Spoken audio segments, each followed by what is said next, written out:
Bienvenue dans cette vidéo. Nous allons donc mettre en place votre pop-up Welcome et un email de moins 10% automatique qui va être envoyé à chaque personne qui est passée par le pop-up.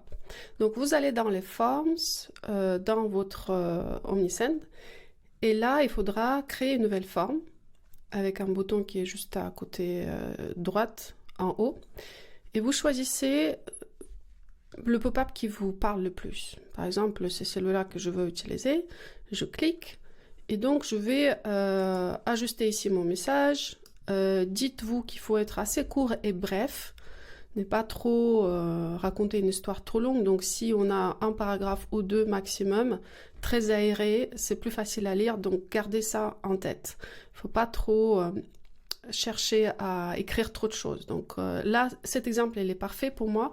Donc vous pouvez juste ici travailler l'image, vous cliquez sur l'image, vous cliquez sur remplacer, vous remplacez l'image, et puis vous mettez en place surtout la partie titre, donc en fonction de votre stratégie marketing, et description.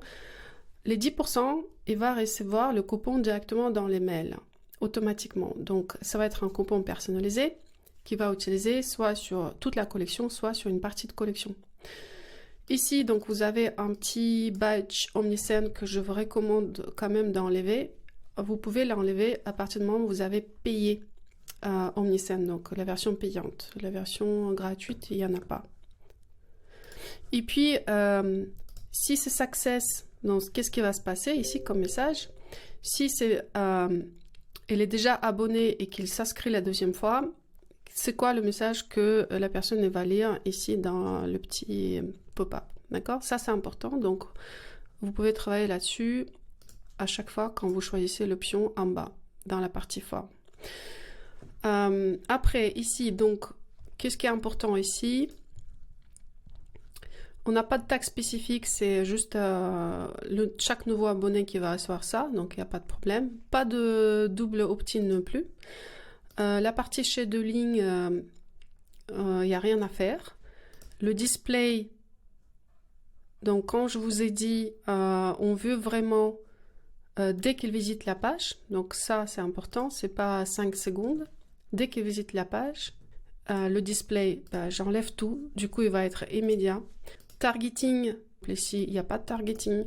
Et visibility, all devices, d'accord?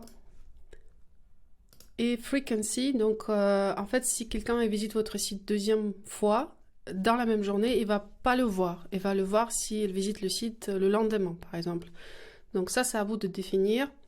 Mais s'il a reçu un email, s'il a laissé un email avec les premières visites, il va recevoir quand même le pop-up, même aux deuxième, troisième visite, le jour suivant et le jour d'après.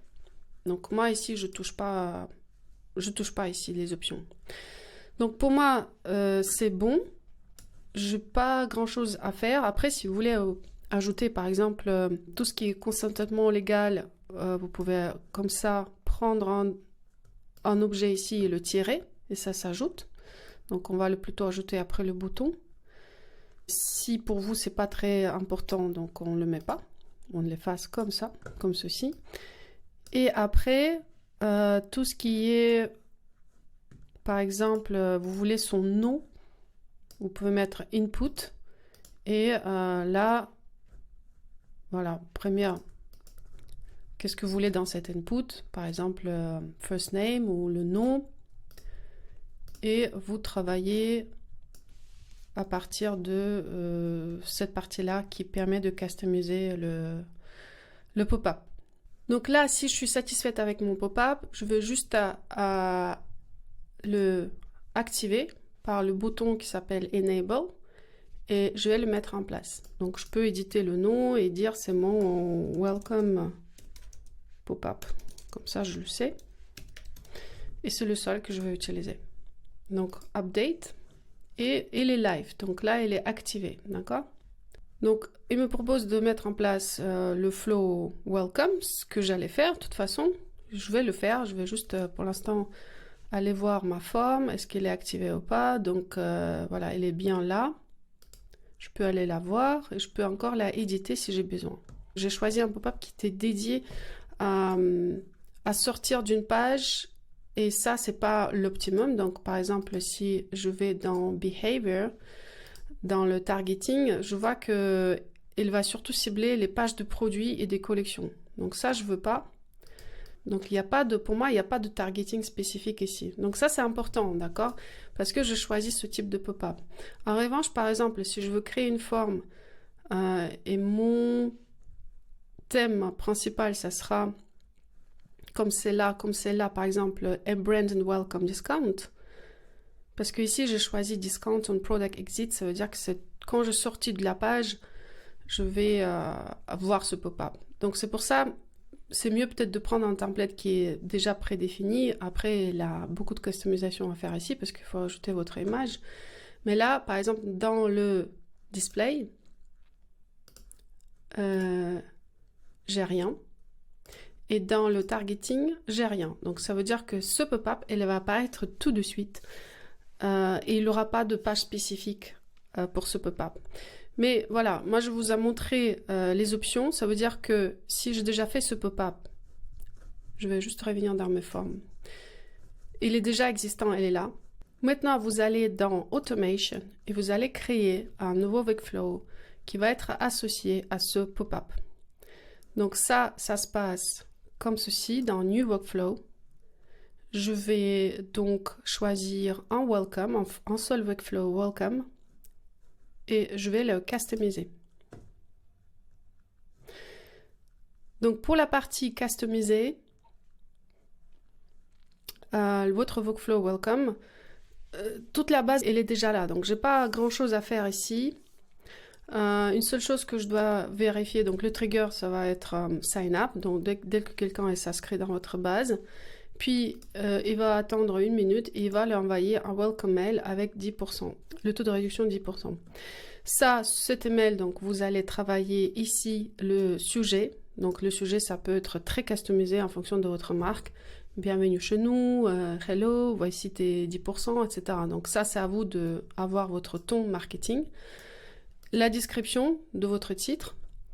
C'est qui l'envoie? Donc c'est le fondateur. Souvent, on met notre nom propre et le mail d'envoi. Et après, ici, vous choisissez la langue, donc ça va être français, et vous allez éditer le contenu. Donc, vous cliquez sur Edit le contenu, et vous allez travailler votre email, d'accord? Donc ici, c'est comme la dernière fois que je vous ai déjà montré, on travaille tous la partie branding, donc votre logo, tout le wording, ça doit correspondre à vous. Et aussi, il y aura les moins 10% dans votre email. Donc ça se travaille directement, si vous cliquez sur la forme, vous allez voir ici qu'il y a un discount ou free shipping. Souvent, c'est le discount, c'est mieux. Ce discount, il va être appliqué directement au panier, dans le panier, automatiquement, si quelqu'un clique sur cet email. Donc, dès que quelqu'un clique sur cet email, il va avoir la réduction automatiquement appliquée dans son checkout. Ça, c'est très important. C'est pour ça qu'on utilise cette réduction automatique, parce que ça évite que la personne doit saisir manuellement un code, chercher le code, chercher où il faut le saisir, parce que sur le mobile, le comportement, il n'est pas pareil que sur un site desktop. C'est beaucoup plus difficile. Et donc, du coup, si je clique là, je vais sur le site, je vais directement pouvoir appliquer la réduction à mon panier. La valeur, c'est à vous de définir. Et sur quoi je l'applique? Je l'applique sur chaque commande, sur minimum de commandes, si c'est le cas pour vous, ou une collection. Par exemple, vous ne voulez pas faire la réduction sur tout le site, vous voulez juste une sélection des produits. Dans ce cas-là, créez une collection au niveau de Shopify avec une sélection de produits qui sont conformes. Et quand vous cliquez ici la collection, vous allez choisir cette collection dans votre liste des relents.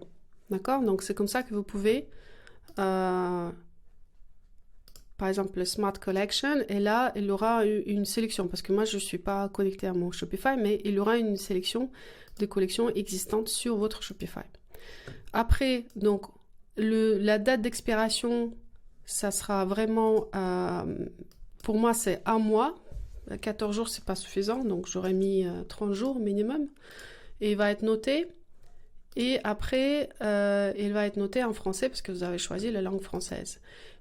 Et le bouton, ça, sur le bouton, ça va être vraiment ce que vous voulez à mettre. Donc, vous corrigez ici, dans les descriptions de boutons, et vous allez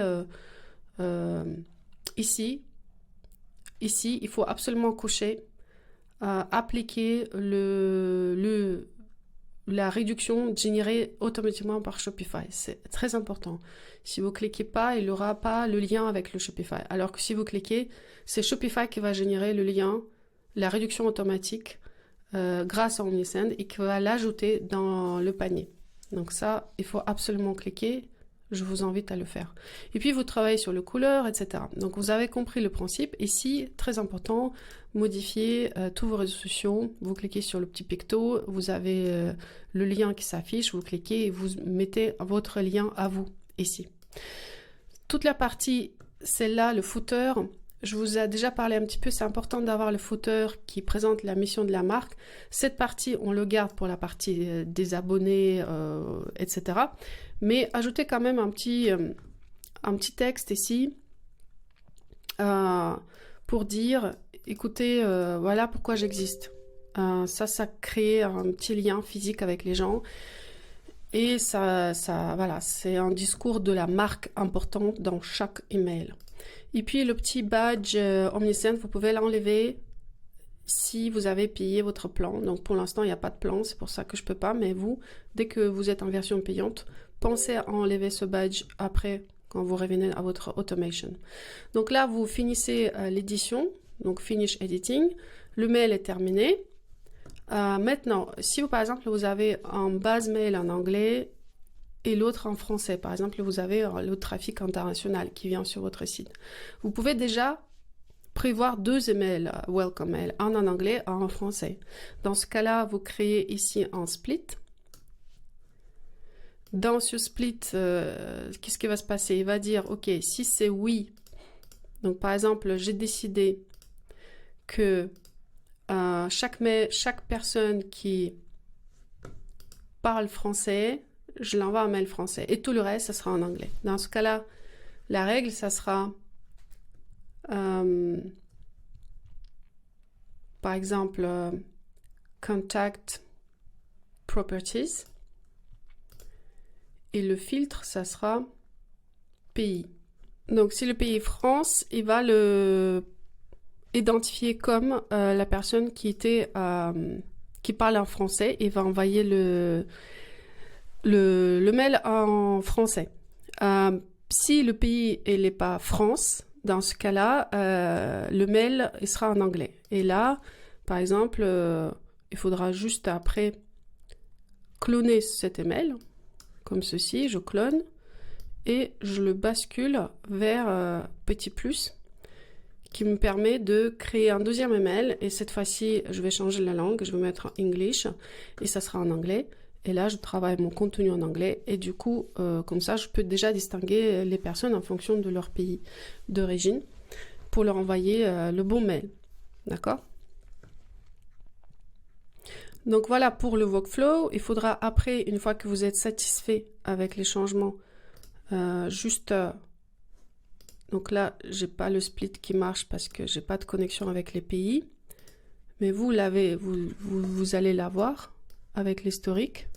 Du coup, il faudra après activer votre workflow, donc Start Workflow, et elle sera mise en route et va commencer à récolter tous les emails qui tombent avec la forme ici. Voilà, c'est tout pour cette vidéo et je vous retrouve dans la prochaine vidéo. On va surtout installer les chatbots sur votre site. À tout de suite.